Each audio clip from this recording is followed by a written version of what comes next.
Hello everyone, कैसे हैं आप सब। आई होप आप सब ठीक होंगे। तो मैं वंदना स्वागत करती हूँ आप सभी का मेरे चैनल वंदना व्लॉग्स में।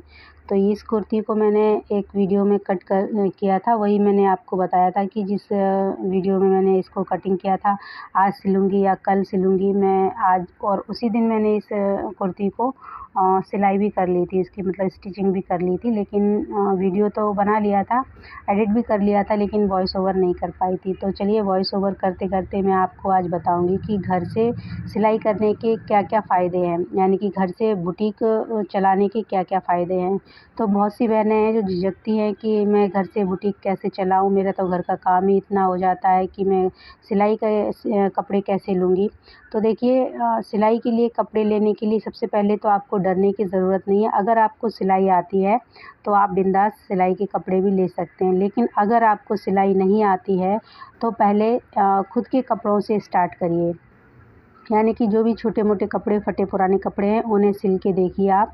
अगर आप सीखते हैं बाहर तो अच्छी बात है, लेकिन जो बाहर सीखते हैं ना वो भी धीरे धीरे मतलब उतना ही बताते हैं जितना कि उन्हें बताया जाता है हमें सिखाने के लिए। तो लेकिन आजकल तो यूट्यूब का ज़माना है। देखिए आप सोशल मीडिया पर तो हर चीज़ आपको अवेलेबल है।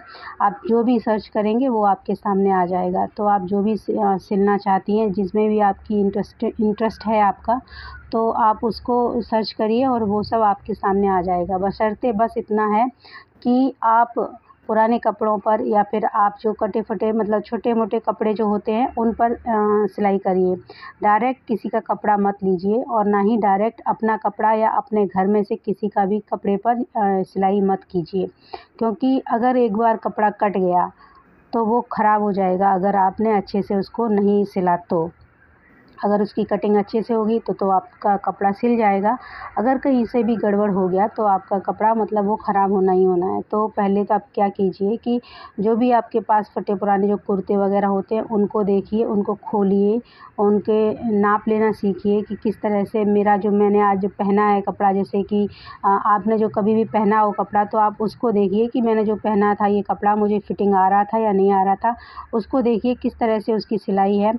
यूट्यूब पे तो आजकल हर चीज़ मिल जाएगी आपको, आप एक बार सर्च करके ज़रूर देखिए, ठीक है। तो यहाँ पर देखिए जो भी आपका कपड़ा है उसको आप पहले छोटे-मोटे कपड़ों को सिलाइयाँ लगाइए। घर के पुराने कपड़े होते हैं उनको देखिए, या फिर आप जो कपड़े होते हैं ना सस्ते दाम में मिल जाते हैं आजकल कपड़े मार्केट में।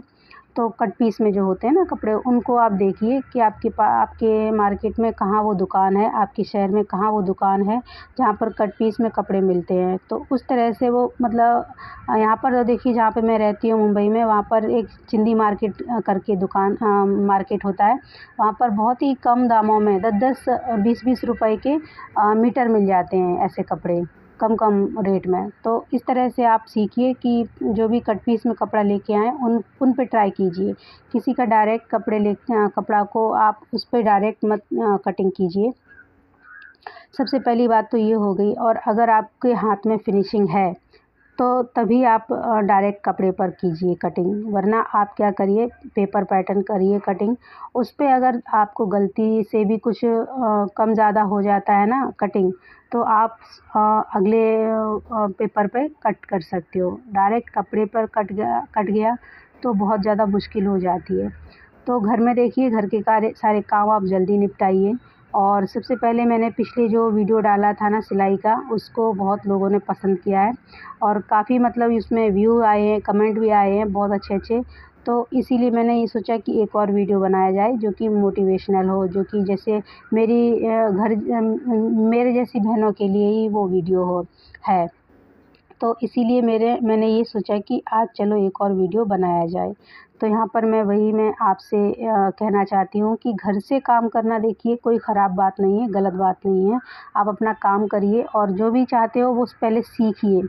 यूट्यूब से सीखते हो या बाहर जाकर सीखते हो, कहीं भी जाकर सीखते हो, पहले सीखिए, उसके बाद ही कपड़े पर कटिंग करना स्टार्ट कीजिए। जो भी कपड़े आपके पास कस्टमर आता है उसके पहले नाप लीजिए, जैसे कि मैंने पहले बताया। अगर वो कपड़ा दे के जाता है तो ठीक है, अगर कपड़ा नहीं दे के जाता है, वो डायरेक्ट अपनी बॉडी से नाप देना चाहता है, तो जो भी नाप आपको मिल रहा है उसमें 2 इंच प्लस करके ही आप कपड़े पर निशान लगाइए, ठीक है। तो इस तरह से कभी भी कपड़ा टाइट और ढीला नहीं होगा, परफेक्ट फिटिंग आएगी इस तरह से, जिस तरह से मैंने आपको बताया है। चेस्ट का नाप लोगे तो जितना भी आप चेस्ट का नाप लोगे एग्जैक्टली उसमें 2 इंच प्लस करिए। कमर में अगर आप नाप ले रहे हो कमर का तो उसमें 2 इंच प्लस करिए। हिप का नाप ले रहे हो तो भी उसमें 2 इंच प्लस करिए, ठीक है, जब भी कटिंग करें आप कपड़े की। तो घर से फ़ायदा ये है कि आप अपना काम भी कर सकते हो, अपने बच्चों की, अगर आपके पास छोटे बच्चे हैं आप उनकी देखभाल भी कर सकते हो, कोई भी आता जाता है घर में उनको भी हैंडल कर सकते हो और आप अपनी सिलाई भी कर सकते हो। इस तरह से देखिए मैंने भी अपना काम, अपना जो बिज़नेस है स्टार्ट किया था और आज भी मेरा बिज़नेस यहीं से स्टार्ट है, घर से ही। और घर में रहते हुए मैं अपना घर का भी काम देखती हूँ और यूट्यूब का भी काम करती हूँ आजकल, और अपने सिलाई का भी काम करती हूँ। तो ऐसा नहीं है कि बाहर जाकर ही आपको सब कुछ हासिल होगा, ऐसा नहीं है। घर में भी आप अपने मेहनत करके बहुत कुछ हासिल कर सकते हो। तो ये मेरा जो वीडियो है उन लोगों के लिए है जो कि बिगिनर्स हैं, जिनको मतलब सिलाई थोड़ी बहुत आती है, ज़्यादा नहीं आती है। मैं उन लोगों के लिए ये वीडियो बनाया मैंने। तो जैसे कि मैंने स्टार्ट किया था अपना, जब मैं सिलाई स्टार्ट की थी मैंने, तो बहुत कम लोग आते थे मेरे पास। यानी कि जब आप सिलाई करोगे या कोई भी नया काम करोगे तो आपके पास बहुत ही कम लोग आएंगे। तो इस तरह से निराश मत होना कि मेरे पास लोग नहीं आ रहे हैं, कस्टमर नहीं आ रहे हैं। आप अपने कपड़े सिलिए, अपने घर वालों के कपड़े सिलिए। ये मैंने बहुत बार बोला है कि इस तरह से आप अगर करोगे काम तो लोगों के पास जाएगा ही जाएगा मैसेज। अपने व्हाट्सएप पे मैसेज, जो भी आपने सिला है वो व्हाट्सएप पे डालिए, डीपी लगाइए, तो जिनके पास भी आपका नंबर है उनके पास वो नंबर जो आपने डाला है डीपी पे, वो लोग देखेंगे ज़रूर और आपसे कांटेक्ट भी करेंगे, ठीक है। आप अपने आजू बाजू रिश्तों, कोई भी कहीं भी रहते हैं तो उनको बताइए कि सिलाई करती हूँ मैं। देखिए सिलाई करने के लिए सबसे बड़ी बात ये है कि अगर आपके दोपहर में, देखिए जैसे कि मेरा पास में ही था, बच्चों का, जो मेरे बच्चे पढ़ते थे ना, तो मेरा पास में स्कूल था। और जब मैं सिलाई करती थी तो दोपहर तक, मतलब मैं शाम तक ही सिलाई करती थी, 10 साढ़े 10 बजे तक मेरा काम ख़त्म हो जाता था। तो मैं सिलाई करना स्टार्ट करती थी और दोपहर में भी अपना सिलाई करती थी। लेकिन जब वो बच्चे छूटते थे ना स्कूल के, तो उनके साथ में जो उनके पेरेंट्स आते थे, मम्मियाँ आती थी जैसे कि, तो वो लोग देखते थे, वो लोग बातचीत करते थे, उनको आवाज़ आती थी। तो इस तरह से वो लोग घर पे भी आते थे देखने के लिए कि ये क्या, कहाँ है, कौन है जो सिलाई कर रहा है और क्या-क्या सिल रहा है। तो कहीं न कहीं लोगों के मन में होता ही है कि आप अगर सिलाई करोगे तो उनको पता चलेगा ही चलेगा, और इस तरह से वो आपसे पूछने भी आएँगे। और जो भी आप सिलते हो ना, उनके रेट, जो मार्केट रेट में है, रेट है, या फिर आपके बाजू में भी कोई सिल रहा है ना, तो उनसे 100-50 रुपए कम ही रखिए। क्योंकि अगर आपके पास फिनिशिंग नहीं है तो भी वो अगर आप कम पैसे रखोगे तो भी आपसे वो लोग सिलवाएँगे। और आपके हाथ में अगर फिनिशिंग है तो अब तो भी वो लोग इसलिए आएँगे कि ये देखो, सामने वाले के हाथों में तो इतनी फिनिशिंग नहीं है, इनके हाथों में इतनी फिनिशिंग है, फिर भी इन्होंने इतने पैसे कम रखे हैं। तो वो आएँगे और उनके साथ-साथ, अपने साथ-साथ वो और भी लोगों को लेके आएँगे, ठीक है। तो आप क्या करिए, जब भी आपके पास कपड़े आएँ तो उनको थोड़ा-सा एडवांस फ़ील कराइए। क्योंकि अगर आप उनके लिए थोड़े से कुछ पाउच बना देंगे, उनके बच्चों के लिए, उनकी पेंसिल-वेंसिल रखने के लिए पाउच होते हैं ना, तो वो बना देंगे, या स्क्रंचीज़ होते हैं जो हाथ में भी लड़कियां पहनती हैं, बालों में भी लगाती हैं, तो इस तरह से कुछ भी बना देंगे। छोटा सा कोई अगर कपड़ा बच गया है तो उनका अगर आप इस तरह से इस्तेमाल करके वो कपड़ा उन्हें फ्री में अगर कुछ बना के देंगे ना, तो उन्हें बहुत खुशी होती है। इस तरह से देखिए, जब भी मेरे पास आते थे ना लोग, जब कोरोना स्टार्ट हुआ तब तो खैर काम सबका ही बंद हो गया था, हर किसी का काम बंद हो गया था, मेरा भी हो गया था। लेकिन जब कोरोना के बाद जब लॉकडाउन खुला ना, तो लोग आते थे फिर। तो मैं क्या करती थी, कपड़े के साथ-साथ उनकी, मतलब ड्रेस या ब्लाउज़ के साथ-साथ में उनके लिए एक मास्क भी बनाती थी, वो भी फ्री में। छो छो थोड़ा-सा टाइम लगता है, छोटी-छोटी 2 इलास्टिक इधर-उधर लगती हैं, कान में जो डालते हैं ना मास्क पहनने के लिए, वो वैसे मैं बना देती थी। किसी-किसी का छोटा-सा पाउच बना देती थी, और जो बटुआ होता है ना, छोटा-सा पर्स, वैसा मैं बना देती थी। देखिए ज़्यादा कपड़ा बच जाता है तो आप उनसे अपने हिसाब से, देखिए कपड़ा हम लोग काटते ही हैं क्योंकि हम चाहते हैं कि कपड़ा बचे। ऐसा ना हो कि पूरा का पूरा कपड़ा उसमें लग जाए।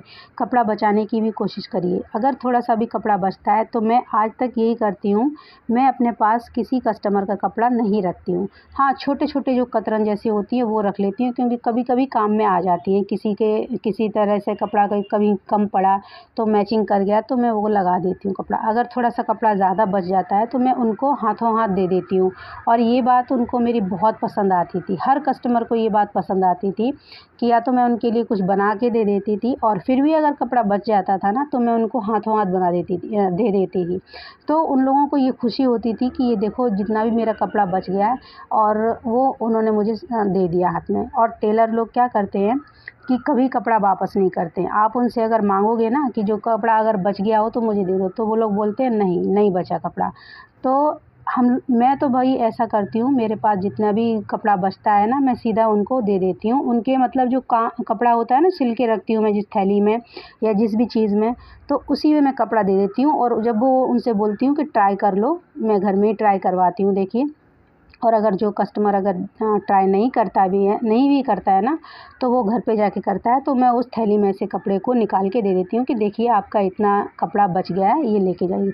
उन्हें अगर ज़रूरत होती है तो वो लोग ले जाते हैं, और अगर नहीं होती है तो वो बोलते हैं कि मेरे ये किसी काम का नहीं है मेरे, आप रख लो।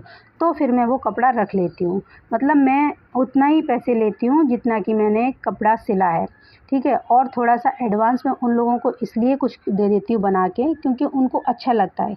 कस्टमर को अगर आप कुछ ना कुछ बना के दोगे या उनका कपड़ा भी वापस लौटाओगे तो उन्हें बहुत अच्छा लगता है। इस तरह से आप अपने कस्टमर को बढ़ाइए, और हँसी मतलब जो बात करने का तरीका होता है ना, हँस बोल के बात करने का, वो उस तरह से आप मैनेज रखिए। और उन लोगों के साथ अपना जो व्यवहार है ना उसको आप बनाए रखिए। सबसे बड़ी बात यही होती है, आप अपना व्यवहार उनसे अच्छा रखिए, उनको टाइम पर कपड़े दीजिए। भले ही 2 दिन पहले आप सिल लीजिए, मैंने पहले भी ये बात बोली है, आप 2 दिन पहले सिल लीजिए कपड़े को। कोई भी ड्रेस होती है आप उनकी, जो भी उनका कपड़ा है, जो भी उन्होंने बताया है वो आप सिल लीजिए पहले, और 2 दिन पहले तैयार रखिए, ताकि अगर आपको ऐसा लगता है कि कुछ उसमें कमी है, या कुछ मुझे उसे खोल के कपड़े को फिर से कुछ करना है, या आपको लग रहा है कि कुछ टाइट वाइट तो नहीं हो गया है, या फिर से आपको नाप लिया आपने और फिर नाप में कम ज़्यादा निकला, तो आप उसको कर सकते हो, क्योंकि आपके पास 2 दिन ज़रूर है अभी। तो इस तरह से आप अपना काम समय से पहले निपटाइए। और ये नहीं कि आपने एक ही साथ, अगर आपके पास 2-4 सूट आ गए और एक ही साथ आपने कटिंग करके रख लिए हैं, तो आप क्या करोगे, फिर आपको अगले दिन आलस आएगा कि अरे यार मैंने इतना जो कटिंग करके रख लिया वो कैसे सिलूँ। हाँ, अगर आप कटिंग करके रख लोगे, और ज़रूरी नहीं है कि एक ही दिन में सिलाई करो, नहीं, आप अपनी क्षमता के अनुसार काम कीजिए। क्योंकि अगर आपको लगता है कि ऐसा लगता है कि थक जाती हूँ मैं बहुत ज़्यादा, इतना सारा काम है, कैसे करूँ? देखिए, काम मिलता है तो अच्छा लगता है ना? ये तो सभी को मालूम है ना, जब काम मिलता है तो अच्छा लगता है, क्योंकि हमें पैसे मिलते हैं उस चीज़ के। और अगर आप पैसों के लिए ही कर रहे हो ये सब, तो किसे नहीं अच्छा लगता है कि नहीं? और एक बात बता देती हूँ मैं आपको, जैसे कि मेरे साथ हुआ है, वो मैं इसलिए बता रही हूँ क्योंकि मुझे एक्सपीरियंस है उस बात का। बहुत से लोग होते हैं जो कि आप अभी-अभी नए-नए सिलाई करना स्टार्ट किया है आपने, तो क्या करते हैं, लोग आते हैं आपके पास, और जो पहली-पहली बार लोग आते हैं ना, 1-2 बार तो आपको पैसे दे के जाएँगे, और 2-3 दूसरी-तीसरी बार जब आएँगे ना, तो आपसे उधार करने की कोशिश करेंगे कि आप ये उधार रख लो मेरे पैसे, जब मैं अगली बार आऊँगी ना तब आपको पैसे दूँगी। तो ये बात आप ध्यान रखना कि पैसे उधार किसी के नहीं करने। मेरे साथ ऐसा हुआ है, इसलिए मैं आपको बता रही हूँ। सच बता रही हूँ, ऐसे-ऐसे लोग मिलते हैं ना कि उधार करके जाते हैं और फिर वो वापस नहीं आते। वो लोग क्या करते हैं कि जब भी पहली-पहली बार भी आएँगे ना, तो 10-20 रुपए आपको फिर कम देते हैं।